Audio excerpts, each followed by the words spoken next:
नमस्कार दर्शकों, मैं काजल KKN न्यूज़ चैनल में आप सभी का एक बार फिर से स्वागत करती हूं। आप देख सकते हैं जिस प्रकार से KKN न्यूज़ बच्चियों के लिए, महिलाओं के लिए मुहिम लगातार चला रहा है, उनके लिए लड़ाई लड़ रहा है, काम कर रहा है। मैं आप लोगों से जानना चाहती हूं, क्यों हमारे देश में महिलाएं सुरक्षित नहीं हैं, क्यों उनके साथ ऐसा व्यवहार किया जा रहा है। आप अपनी राय, अपने सुझाव हमें कमेंट करके ज़रूर बताएं। धन्यवाद। रामबाबू शर्मा विधानसभा के संयोजक थे। हाँ सर, मेरा आपसे सवाल है, जिस प्रकार से हाथरस का मामला अभी ठंडा भी नहीं हुआ था, उनके आरोपियों को सज़ा भी नहीं मिली है और उसके बाद लगातार तीन मामले और हमारे सामने आए, वो भी यूपी से ही है। उस पर आप क्या कहना चाहेंगे कि दिन ब दिन एक आरोपियों को सज़ा मिली भी नहीं है, उसके बाद तीन मामले और आगे भदोही में कल रात भी मामला सामने आया है। आप उस पर क्या कहना चाहेंगे? देखिए, सज़ा अगर मिलेगी तो सज़ा में टाइम लगता है। सरकार अपनी ओर से सरकार ने SIT हाथरस मामले में बना दी है और उसकी जांच जो है फास्ट ट्रैक कोर्ट से करवाई जाएगी। 7 दिन में SIT को रिपोर्ट देने के लिए बोला गया है। देखिए, क्राइम कहीं भी हो सकता है, इसमें सरकार इसमें क्या कर सकती है। सरकार अपनी ओर से पूरी कोशिश करती है कि क्राइम ना रुके। अगर क्राइम ना हो, अगर क्राइम हो गया है तो उस क्राइम पे जल्दी से जल्दी संज्ञान लिया जाए और जो दोषी है उनको सजा दी जाए। हाथरस वाला जो मामला है, अब ऐसे हमें कोई किसी भी सरकार को ये पता नहीं होता है कि कोई क्राइम होने वाला है।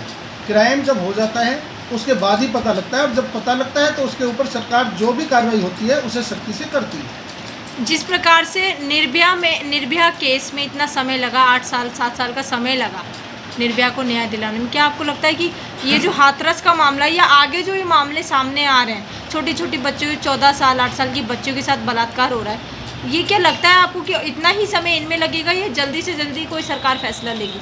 देखिए, सरकार कानूनी कार्रवाई करवा सकती है।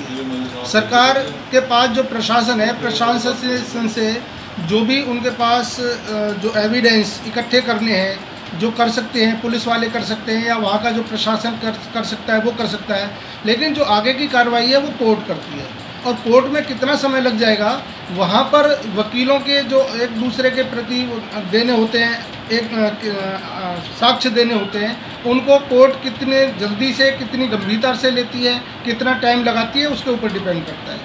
सर, लगता नहीं है आपको कि ये बच्चों के साथ जो अन्याय हो रहा है और जो बलात्कार, रेप जैसे मामले सामने आ रहे हैं, इस पर सरकार आम आदमी हो या कांग्रेस हो, कोई भी इस पर, जिस तरीके से कल कांग्रेस की वीडियो सामने आ रही थी राहुल गांधी जी की, कि लगता नहीं है कि इस पर राजनीति की जा रही है जिस तरीके से आई है? राजनीति हमेशा ही होती है। देखिए, चाहे वो कांग्रेस की सरकार रही हो, चाहे वो किसी और पार्टी की सरकार रही हो, जब क्राइम हो जाता है तो अपोजिशन पार्टियों का काम ही यही होता है कि उन्होंने, भले ही कितना भी अच्छा काम कर रही हो सरकार, लेकिन उनका काम ही विरोध करना है। अगर विरोध नहीं करेंगे तो वो मार्केट से बाहर हो जाएंगे, उनको पूछेगा कोई नहीं। हम ये कहते हैं कि जब सरकार सही काम कर रही हो तो जो दूसरे दलों की सरकार है उन्हें भी साथ आकर के खड़े होना चाहिए और उन्हें अपनी राय देनी चाहिए, ना कि उसका विरोध करें। आगे आपकी सर पार्टी ने कुछ ऐसे कदम या ऐसे फैसले लेने के लिए सोच विचार रखा है कि बच्चों के साथ ऐसे ना हो, या हाथरस का जो मामला है इस पर जल्दी से जल्दी फैसला लिया जाए? उसके लिए सरकार ने SIT गठित कर दी है। फास्ट ट्रैक कोर्ट में केस चलाने की बात हो गई है। जो पीड़िता है उसके परिवार वालों को 10 लाख रुपए की बात गवर्नमेंट ने कह दी है, और जो भी 25 लाख हो गया।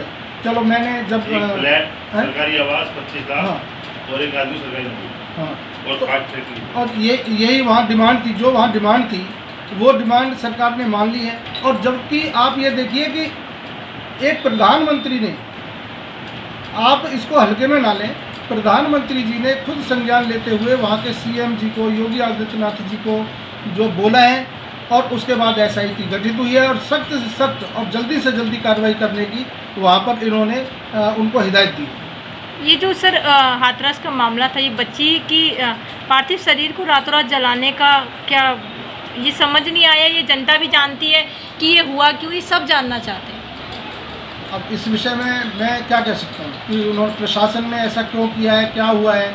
हो सकता है दंगे ना भड़कें, कोई और इस तरह की दुर्घटना ना हो जाए कि वहाँ से प्रशासन को संभालना मुश्किल हो जाए, इसलिए ऐसा किया गया हो। इस बारे में मैं ज़्यादा कुछ नहीं कर सकता। जिस तरीके से आम नागरिक रोड पे आ चुके हैं, हल्ला गुल्ला भी कहीं ना कहीं चल ही रहा है, सड़कें जाम कर रहे हैं, आप जो आम नागरिक है उनसे क्या अनुरोध करते हैं? आम नागरिक जो है अपनी मांग करें, शांतिपूर्ण तरीके से करें। देखिए, ये तोड़ फोड़ करना या इस तरह के दंगे फैलाना, ये अपना भी नुकसान है और हमारे देश का भी नुकसान है। कोई भी सरकारी संपत्ति का अगर नुकसान होता है तो देश का नुकसान है, और उस पैसे को भी हमारी जेब से ही सरकार के पास पैसा कोई छपता तो है नहीं, वो तो हम लोग टैक्सों में पैसा देते हैं, किसी भी तरह से सरकार को पैसा जाता है, वही पैसा सरकार जो है काम धंधों जो भी मतलब बिल्डिंगें बनती है, जो भी होता है उनमें लगाती है, तो उसका सरकारी संपत्ति का तो नुकसान बिल्कुल होना ही नहीं चाहिए।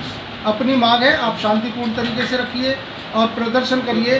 बहुत सारे रास्ते हैं प्रदर्शन करने के, अपनी मांग रखने के, लेकिन तोड़ फोड़ बिल्कुल नहीं होनी चाहिए। निष्पक्ष, निर्भय और सत्य बताते हैं।